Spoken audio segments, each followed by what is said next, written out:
ಆಯಾ ಕಾಲಘಟ್ಟಕ್ಕೆ ಅನುಕೂಲವಾಗಿರತಕ್ಕಂಥ ಗ್ರಂಥಗಳು ಮಹಾನುಭಾವರಿಂದ ರಚಿತವಾಗ್ತಾ ಬರುತ್ತೆ. ಹಾಗೆ ಈ ಪುರಾಣ ಅನ್ನುವಂಥದ್ದು ವೇದವ್ಯಾಸರಿಂದ, ಭಗವಾನ್ ವೇದವ್ಯಾಸರಿಂದ ರಚಿತವಾಗಿರತಕ್ಕಂಥವು.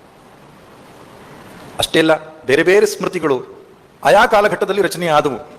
ಆದರೆ ಒಂದು ಮಾತು ನೆನಪಿರಬೇಕು, ಈ ಎಲ್ಲ ಸ್ಮೃತಿಗಳಾಗಲಿ, ಇತಿಹಾಸವಾಗಲಿ, ಪುರಾಣಗಳಾಗಲಿ ಎಲ್ಲವೂ ಕೂಡ ವೇದವನ್ನು ಆಶ್ರಯಿಸಿಯೇ ರಚನೆಯಾಗಬೇಕು. ವೇದಕ್ಕೆ ವಿರುದ್ಧವಾದಂತಹ ಯಾವ ಚಿಂತನೆಯೂ ಆ ಗ್ರಂಥಗಳಲ್ಲಿ ಇರಕೂಡುದು. ಅದಕ್ಕೆ ಸ್ಮೃತಿ ಅಂತ ಹೇಳ್ತಾರೆ. ಇತಿಹಾಸ ಮತ್ತು ಪುರಾಣಗಳಿಗೆ ಏನು ಹೇಳ್ತೀನಿ ನನ್ನ ಹೆಸರು? ಸ್ಮೃತಿ.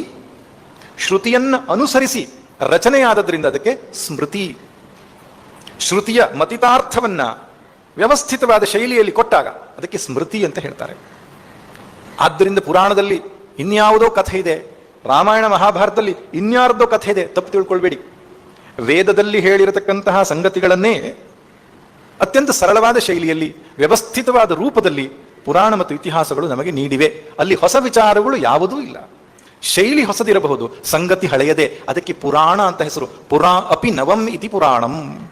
ಅತ್ಯಂತ ಹಳೆಯ ವಿಷಯವಾದರೂ ನವೀನ ಶೈಲಿಯಲ್ಲಿ ಪ್ರಸ್ತುತಪಡಿಸಿದ್ರಿಂದ ಅದಕ್ಕೆ ಪುರಾಣ ಅಂತಕ್ಕಂಥ ಹೆಸರು ಬಂತು. ಆದರೆ ಪ್ರಸ್ತುತಪಡಿಸಿದ ರೀತಿ ಬೇರೆ. ಅದು ಯಾಕೆ ಬೇಕಾಯಿತು ಅಂದರೆ, ಸಮಾಜದಲ್ಲಿ ಎಲ್ಲ ರೀತಿಯ ಎಲ್ಲ ವರ್ಗದ ಜನರಿಗೆ ಈ ಜ್ಞಾನ ತಲುಪಬೇಕು ಎಂಬುದು ಋಷಿಗಳ ಆಶಯ.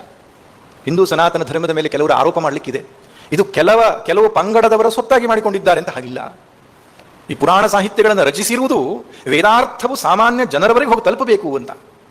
ಇತಿಹಾಸ ಪುರಾಣಾಭ್ಯಾಂ ವೇದಂ ಸಮುಪಬ್ರಹ್ಮಯೇತ್ ಅಂತ ಹೇಳ್ತಾರೆ. ವೇದಾರ್ಥವನ್ನು ತಿಳಿಯುವುದಕ್ಕೆ ಇತಿಹಾಸ ಪುರಾಣಗಳನ್ನು ಆಶ್ರಯಿಸಬೇಕು. ಇತಿಹಾಸ ಪುರಾಣವನ್ನು ತಿಳಿಯದೆ ವೇದದ ವ್ಯಾಖ್ಯಾನ ಮಾಡಬಾರದು ಅಂತ ಹೇಳ್ತಾರೆ. ಅಂದ್ರೇನು? ವೇದದ ನಿಜವಾದ ಅರ್ಥ ತಿಳಿಯಬೇಕಾದ್ರೆ ಇತಿಹಾಸ ಪುರಾಣಗಳ ಸಹಾಯ ತೆಗೆದುಕೊಳ್ಬೇಕು.